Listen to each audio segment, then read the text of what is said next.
మందు బాటిల్ ఒక్కసారి ఓపెన్ చేస్తే అందులో ఉన్న మందు మొత్తం తాగేస్తున్నారా? లేక కొంచెం ఆగి ఆ మందు దాచేస్తున్నారా? అలా దాచిన మందు ఎన్ని రోజుల తర్వాత తాగుతున్నారు? అది ఎక్స్పైర్ అవుతుందా? ఇంతకీ మీకు మందు తాగే అలవాటుందా? చాలా మంది మందు బాటిల్ ఓపెన్ చేస్తే అది అయిపోయేదాకా నిద్రపోరు. ఒక్క సిట్టింగ్లోనే ఆ సీసాలో ఉన్న మందు మొత్తం తాగేస్తారు. కానీ ఒకేషనల్ డ్రింకర్స్ కూడా చాలా మంది ఉంటారు. వాళ్ళు ఒకేసారి మందు మొత్తం తాగేయరు. కొద్ది కొద్దిగా ఏదైనా స్పెషల్ డేస్లో తాగుతూ ఉంటారు.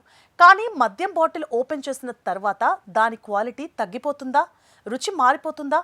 అది పాయిజన్గా మారుతుందా? అసలు మందు బాటిల్ ఓపెన్ చేసిన తర్వాత ఎన్ని రోజుల్లో తాగేయాలి అనే విషయాలు ఇప్పుడు తెలుసుకుందాం. ముందు వైన్, బీర్లను పోల్చుకుంటే ఈ రెండింటిలో ఆల్కహాల్ పరిమాణం చాలా తక్కువగా ఉంటుంది. కాబట్టి ఇవి చాలా తొందరగా ఎక్స్పైర్ అయిపోతూ ఉంటాయి.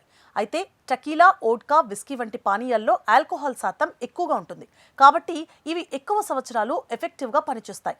ఇక విస్కీ వంటి హార్డ్ లిక్కర్స్కు సాధారణంగా ఎక్స్పైరీ డేట్ అనేది ఉండదు. అంటే ఈ విస్కీ బాటిల్ మనం ఓపెన్ చేయకుండా సరైన విధంగా స్టోర్ చేస్తే చాలా కాలం పాటు నిల్వ ఉంటుంది.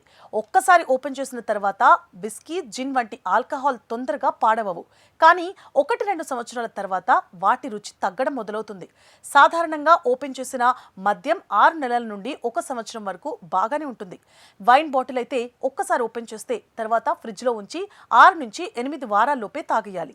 ఇంతకీ మద్యం ఎందుకు పాడైపోతుంది?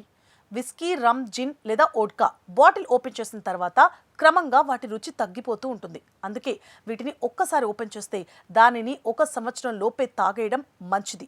సగం వరకు ఖాళీగా ఉన్న బాటిల్లో గాలి ఎక్కువగా ఉంటుంది. ఆ గాలి కారణంగా మద్యం ఆక్సిడైజ్ అవుతూ ఉంటుంది. దీనివల్ల రుచి మారుతుంది.